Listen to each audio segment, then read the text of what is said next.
I grew up in Brazil playing a lot of soccer and other sports. Eventually, when I became a musician and working with orchestras, where it's also all about collaboration, I feel like I always think back to my days in sports and the discipline, and I felt like that was an element of the film, and also in this case, how inspiring and important sports can be in our lives.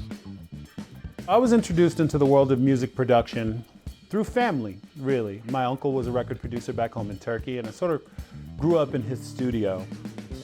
My name is Felder. My name is Marcelo Zarvos. And I compose and I score the music for White Men Can't Jump.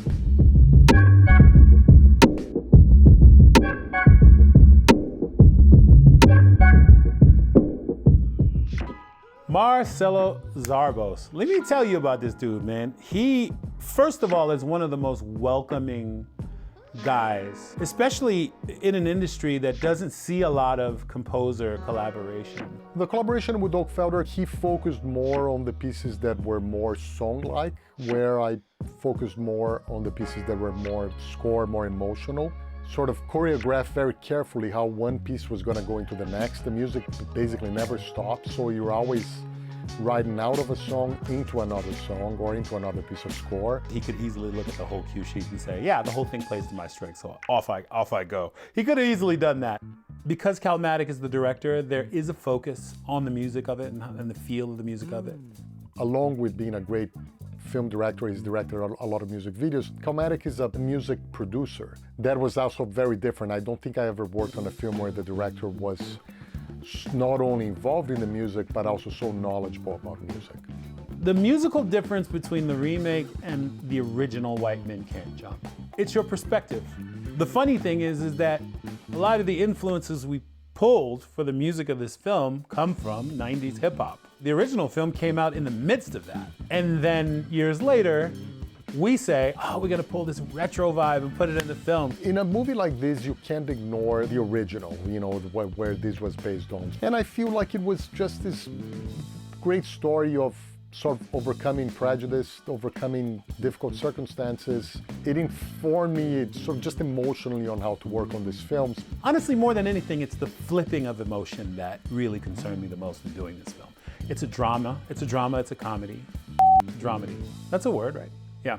It's funny, basketball culture and music culture have always walked in lockstep, especially with hip hop. I mean, hip hop has always been a big part of basketball. We still call getting hit records, putting points on the board. 90s hip hop culture arguably sort of represented kind of like a golden age as it related to basketball and hip hop.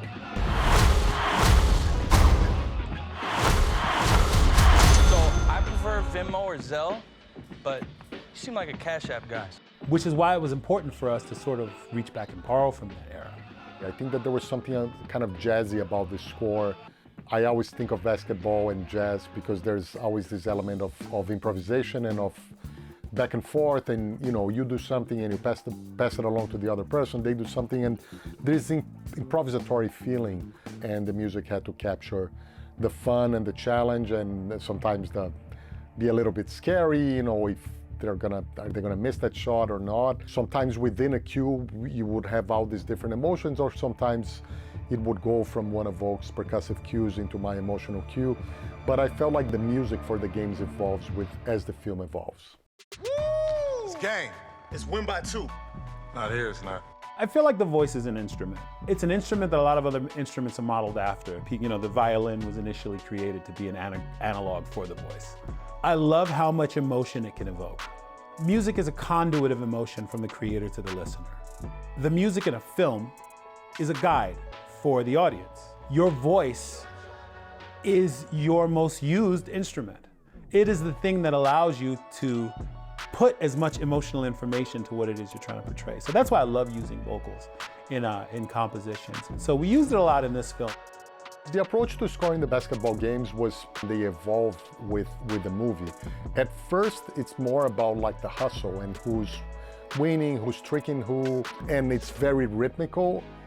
But as the movie progresses and you start to find out about the story of the characters, particularly of Kamal's character and his background, that starts to seep into the game. So at first the games are just about the fun of playing and very much about what you see.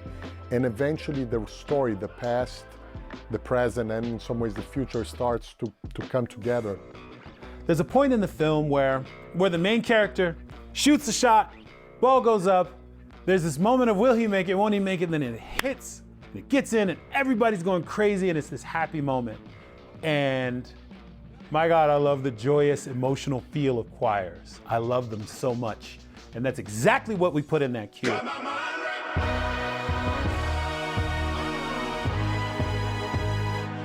I think we were inspiring each other. That was the best way that I can say it, because even though he was doing his thing, I was doing mine, I feel like the way I was writing influenced him and vice versa.